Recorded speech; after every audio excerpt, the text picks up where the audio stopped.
नंदुरबार जिल्ह्यात गेल्या 2 ते 3 दिवसांपासून पेट्रोल पंपावरती डिझेलच उपलब्ध होत नसल्याने वाहनांमध्ये डिझेलची मोठी कमतरता निर्माण झाली आहे। अशातच ज्या पंपांवरती डिझेलचे टँकर येत आहेत त्या ठिकाणी डिझेल भरण्यासाठी वाहनांच्या लांबच लांब पर्यंत रांगा लागत असल्याचं चित्र नंदुरबार व शहादामधून समोर येताना दिसत आहे। नंदुरबारमधल्या सुभाष चौकात असणाऱ्या पेट्रोल पंपावर आज डिझेलचा टँकर आल्यानंतर डिझेल भरण्यासाठी वाहनांच्या जवळपास 1.5 ते 2 किलोमीटरपर्यंत लांब रांगा लागल्याचे चित्र दिसून आलं। यावरच नंदुरबारमध्ये असणाऱ्या इंधन टंचाईची तीव्रता जाणवत असून इंधन टंचाईच्या भीतीमुळेच वाहनात इंधन भरण्यासाठी वाहनधारक गर्दी करताना दिसत असल्याचं चित्र दिसून येत आहे। पेट्रोल चालकांकडून दुचाकी वाहनांमध्ये 300 रुपयांचे तर 4 चाकी वाहनांमध्ये जास्तीत जास्त 1000 रुपयांचे डिझेल भरले जात असल्याने या तोकड्या डिझेलमध्ये मालवाहतूक करणाऱ्या, शेती काम करणाऱ्या तसेच इतर कामांवरती जाणाऱ्या वाहनांचा गुजारा तरी कसा होणार असा प्रश्न वाहनधारकांमध्ये आहे। सलाउद्दीन लोहार, नंदुरबार, न्यूज 24। काय घ्यायला आले तो? मी डिझेल घ्यायला आलो होतो। 2 दिवसापासून माझी पिकअप हे भाजीपाल्यावर चालते, उभी आहे। अक्षरशः मला डिझेल भेटत नाहीये। पण इथं शहाद्याला माझं गाव इथं मामाच्या मध्ये जवळ आहे। आपले दीपक पटेल आहे, त्यांचा पंप आहे।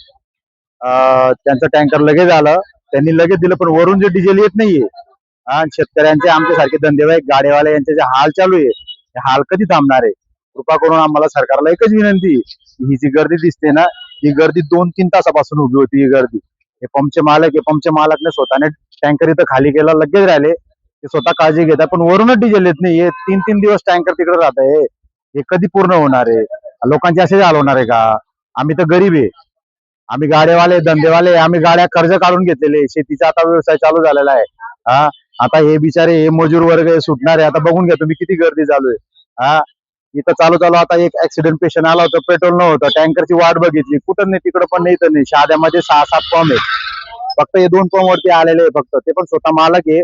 पंपच्या मालकांचं काही नाही, स्वतः काळजी घेत आहेत कस्टमरांची, त्यांची सर्व्हिस चांगली, पण वरून डिझेल येत नाहीये, याचं कारणीभूत कोण? आम्हाला एकच विनंती आहे सरकारला की कृपा करून जास्त लोकांचे हाल करू नका। लोकांचा जो दृष्टिकोन आहे तो बघून घ्या। तुम्ही 100 रुपये 150 रुपये पेट्रोल करणार तरी येणार आहे, पण एवढं हाल करून तुम्हाला काय भेटणार आहे हे तुम्हालाच माहिती। सरकारला एकच विनंती करतो की तुम्ही अशी एवढी गर्दी होऊ नये, पंपवरती मारामारी होते, ते होते, एवढी गर्दी होते, हे कोण बघणार आहे? आमची सरकारला एकच विनंती आहे, आम्ही ड्रायव्हर युनियन वाले हे चालक मालक माल वाहतूकची, की लवकरात लवकर हा प्रश्न सोडवा। मोदी साहेबांना, फडणवीस साहेबांना त्यांना हात जोडून विनंती आहे। आम्ही हातावर पोट भरणारे माणसं आहे, आमच्या हप्त्याने घेतलेले गाड्या आहेत, आमच्या गाड्या 5-5 दिवस हालत नाहीये, गाड्या जर भरल्या तर डिझेल भेटत नाहीये, शेतीचा माल आम्ही घेऊन जातो, कच्चा माल असतो, याचं काय करायचं? म्हणून कृपा करून एवढे हाल करू नका, सरकारला पूर्ण विनंती आहे। अशाच घडामोडींचा आढावा घेण्यासाठी आजच आपल्या YouTube चॅनलला सबस्क्राईब करा।